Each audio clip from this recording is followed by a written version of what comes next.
দীর্ঘ প্রায় 2 বছর দেশের বাইরে থাকা বাংলাদেশের ক্ষমতাচ্যুত প্রধানমন্ত্রী ও আওয়ামী লীগ সভাপতি শেখ হাসিনা ঘোষণা দিয়েছেন, সব ধরনের রাজনৈতিক প্রতিকূলতা, ষড়যন্ত্র এবং আইনি বাধা উপেক্ষা করে তিনি চলতি বছরই দেশে ফিরবেন। ভারতের সংবাদ মাধ্যম এনডিটিভিকে দেওয়া এক ইমেল সাক্ষাৎকারে এই কথা বলেন তিনি। নির্বাসিত জীবনে থাকা শেখ হাসিনা স্পষ্ট করেছেন, দেশে ফেরা তার ব্যক্তিগত কোনো উচ্চাকাঙ্ক্ষা নয়, বরং এটি বাংলাদেশের জনগণের রাজনৈতিক অধিকার, গণতন্ত্র, আইনের শাসন এবং মুক্তিযুদ্ধের চেতনা পুনঃপ্রতিষ্ঠার সঙ্গে সরাসরি জড়িত। তিনি বলেন, আমি ক্ষমতার জন্য রাজনীতি করি না, জাতির পিতা বঙ্গবন্ধু শেখ মুজিবুর রহমানের স্বপ্নের সোনার বাংলা গড়ে তোলার লক্ষ্যেই আমার এই সংগ্রাম। তিনি মৃত্যুকে ভয় পান না জানিয়ে বলেন, 1975 সালের ট্র্যাজেডি এবং 21শে আগস্ট গ্রেনেড হামলার মতো কঠিন সময় পার করেছেন।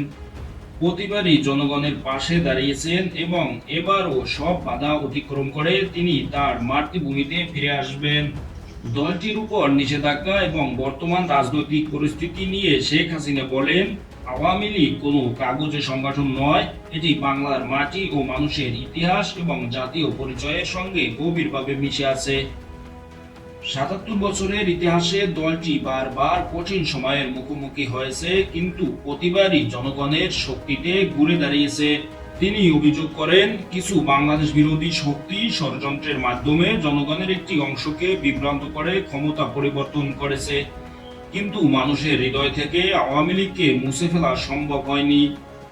দলের উপর আরোপিত নিষেধাজ্ঞা ও হাজারো মামলা প্রসঙ্গে তিনি বলেন, আওয়ামী লীগের রাজনৈতিক পুনরুত্থান কোনো সরকারের দয়ার উপর নির্ভর করে না।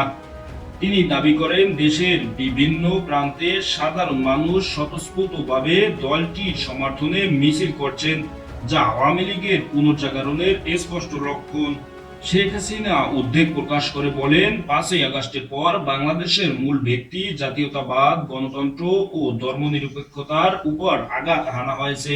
তিনি অভিযোগ করেন, মুক্তিযুদ্ধের স্মৃতিচিহ্ন ধ্বংস, জয় বাংলা স্লোগান নিষিদ্ধ এবং সংখ্যালঘু ও সাংস্কৃতিক প্রতিষ্ঠানের উপর হামলা বাংলাদেশকে একটি ব্যর্থ রাষ্ট্রে পরিণত করার অপচেষ্টার অংশ।